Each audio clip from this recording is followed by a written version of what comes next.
Salut les gars, ici Étienne de musculationprisedemasse.com. Cette semaine, je suis en compagnie de Maxime Saint-Onge. C'est sa deuxième participation à l'émission. Si vous êtes avec nous depuis quelques temps, vous l'avez peut-être déjà vu. Si vous n'êtes pas avec nous, vous ne savez pas que Maxime a un doctorat en sciences de l'exercice et qui entraîne les athlètes de fitness de niveau international. Il a entraîné, entre autres, Laura Stevenson, qui a obtenu le titre de Miss Univers il n'y a pas si longtemps que ça. Donc, quelqu'un qui a une grande formation en entraînement, puis quelqu'un qui obtient de bons résultats sur le terrain aussi avec ses athlètes. J'ai fait une petite présentation plus longue de Maxime dans la vidéo d'hier. Je pointe par là, mais en fait, pour vous autres, c'est par là. Fait que si vous voulez aller le voir, ça va être probablement le deuxième en haut de la colonne, en haut à droite, en dessous de anciennes vidéos. Fait que, ou nouveaux vidéos. En tout cas, le deuxième en haut à droite.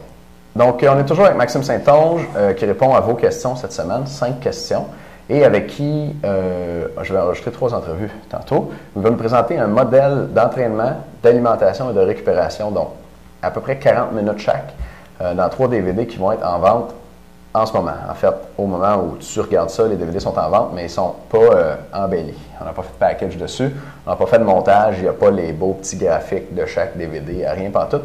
Fait que pour cette raison-là, je les rends disponibles tout de suite, mais je suis conscient qu'il n'y a pas les friandises autour. Là, fait que tu peux l'obtenir à moitié prix pour cette raison-là.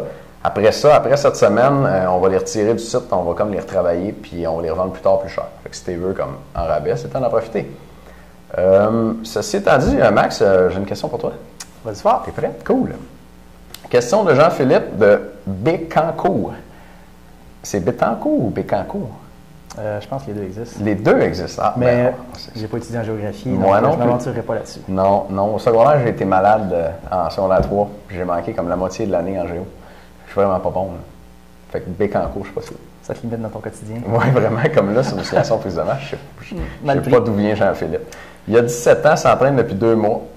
Il nous dit, on n'a pas les informations sur sa taille, son poids, son pourcentage de gras. Il nous dit, je ne sais pas pourquoi, mais j'ai réussi une fois à faire grossir mes bras un petit peu. Et maintenant, je n'y arrive plus. Je prends les protéines de soya en poudre. On m'a dit que ça pouvait arrêter la croissance. Prendre d'autres protéines sur ma barre. Curvé, je lève environ 15 livres. Puis par bras, je lève environ 12 livres. Je ne sais pas quoi faire pour être capable de les faire grossir plus. Merci de répondre à ma question. Il y a pas mal de choses là-dedans. Ouais. Si tu veux, on peut garder peut-être le soya pour les membres, les protéines de soya, puis répondre aux autres éléments, ou en tout cas, parce qu'on tu le sens. Cool. Fait que 2 mois d'expérience, puis ça ne marche plus les bras. Bien, probablement que là, la phase débutant est passée. Donc, les adaptations du début, là, de la lobe du débutant, on aimerait ça que ça dure plus longtemps. C'est ça. Fait que probablement que ça s'est estompé. Puis, dans le fond, au début, tu fais à peu près n'importe quel entraînement, à peu près n'importe comment, puis il ne veut pas te faire les résultats parce que c'est tout nouveau. Exact. Le corps, il n'est pas adapté à ça. Ouais. Donc, là, ça, c'est probablement que là, il doit avoir quelque chose d'un peu plus organisé, un peu plus structuré pour avoir des gains. D'après moi, c'est probablement une question de la surcharge qui n'est peut-être pas là. Ensuite de ça, ben, peut-être que les mouvements sont toujours les mêmes. Et là, il faudrait chercher à varier un petit peu parce qu'on est habitué au patron de sollicitation sur certains mouvements. Donc, on veut varier les exercices. Donc, moi, je commencerai à changer les exercices définitivement.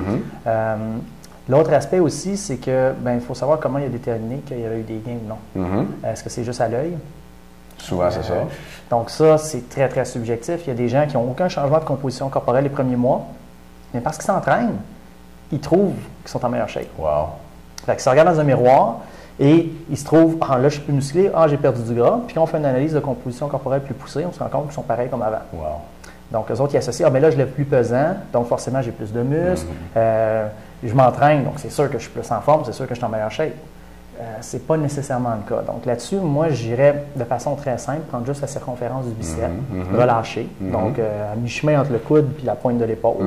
Le bras en guenille, on mesure, c'est combien. Puis on fait aussi le bras fléchi à 90 degrés. On force, puis on mesure à la même place. Okay. Puis ça, on fait ça d'une semaine à l'autre ou d'un mois à l'autre, puis on regarde si ça change. Ça va nous permettre de savoir si effectivement le bras est grossi ou non. On peut faire ça avec un petit galon mesuré même, ou faut-tu s'équiper d'un magasin à $1, là, pour les besoins de la cause, là, savoir quelque chose d'approximatif. Pour les couturières, les petites bandes. Exact, ça va faire le travail. Très bien. 3-4 piastres, puis on est correct. OK, j'aime ça. Voulais-tu ajouter autre chose ou on passe tout de suite à la suite pour les membres? Je dirais que la suite pour les membres, j'ai bien hâte de parler de soya. Ah ouais, c'est cool ça. Parce que mauvaise réputation, la protéine de soya. Fantastique. Maudite protéine de soya. C'est bon. OK, on va en parler. Les membres, on se voit dans un instant dans la deuxième vidéo. Les non-membres, si vous voulez vous abonner, vous allez avoir l'occasion de faire ça en dessous aussi. Et cette semaine, les entrevues avec Maxime à moitié prix. Cette semaine seulement, parce qu'après ça, on les enlève pour les retravailler. Merci de nous écouter. On se voit demain. Ciao les gars.